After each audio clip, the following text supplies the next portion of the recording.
Today we're diving into a topic that's quite a hot potato: how to minimize capital gains taxes when selling a house. So if you're thinking of cashing in on your real estate investment without handing over all your hard-earned gains to the tax man, you've come to the right place. Let's kick things off with a real-life scenario. Say you're in a pickle. You bought a condo 10 years ago for $75,000. You have since got married, had kids, and moved to a bigger house, but kept a long-term tenant in that condo. But now a local realtor said they can probably sell it for $160,000.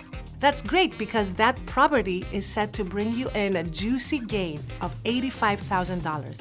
But as the old saying goes, the only two certainties in life are death and taxes. So how do you avoid that pesky capital gains tax when you sell? And does it even make sense to sell if Uncle Sam is set to take a big portion of your gain? Let's look into some options. Option 1, the most straightforward. You move into the condo.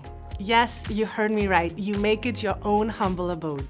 If you call it home for at least 2 years, you don't have to pay a single cent in taxes when you sell.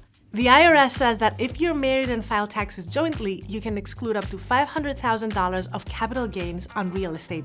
That's $500,000. Here's how you can qualify according to Arthi Swaminathan, MarketWatch's real estate reporter. There are a couple of tests that you need to meet before you qualify for this tax exemption. So the first one being the ownership test and the second one being the use test. With the ownership test, one of you needs to own the house, so your name must be on the title, for instance.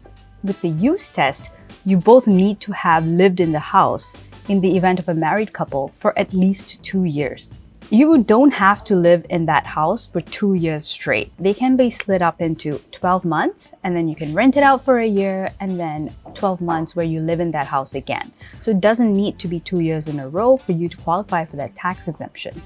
You also need to live in the same house. If you live separately in 2 different houses and you're married, you will be entitled to the $250,000 in exemption for one house.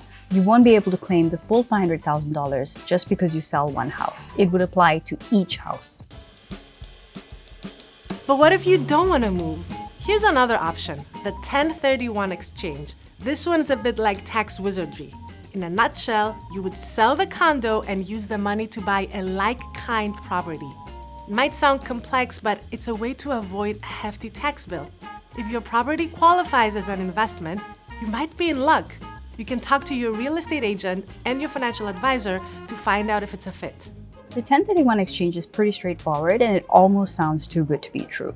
If you are a real estate investor and you own a big apartment building or a single family home, you can actually sell that and buy another one and not pay a single dime in taxes. But the catch is you would have to buy something similar.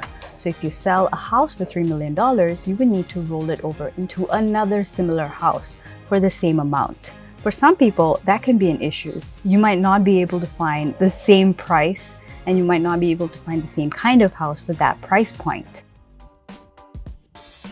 And finally, for those of you who just want to cut ties with the property ASAP, you can still be tech savvy by documenting all the costs you bore to fix it up and get it ready for a sale.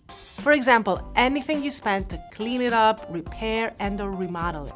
You can list those costs when you file your taxes, and that may cut your overall capital gains tax because you can subtract these costs from your sales price. However, please note that these expenses will not defer or completely eliminate the tax.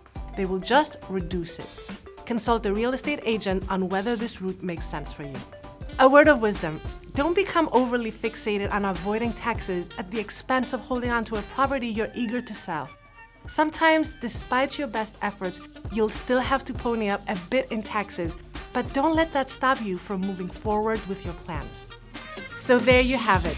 Minimizing capital gains taxes when selling a house isn't as daunting as it seems. From moving in, to renovating, or even performing a 1031 exchange, there are plenty of ways to put that hard-earned money back in your pocket. Remember, it's about finding the right strategy for your situation. And if you want more content like this from MarketWatch and the Explainomics playlist, please subscribe and keep checking back for more videos, and we'll see you next time.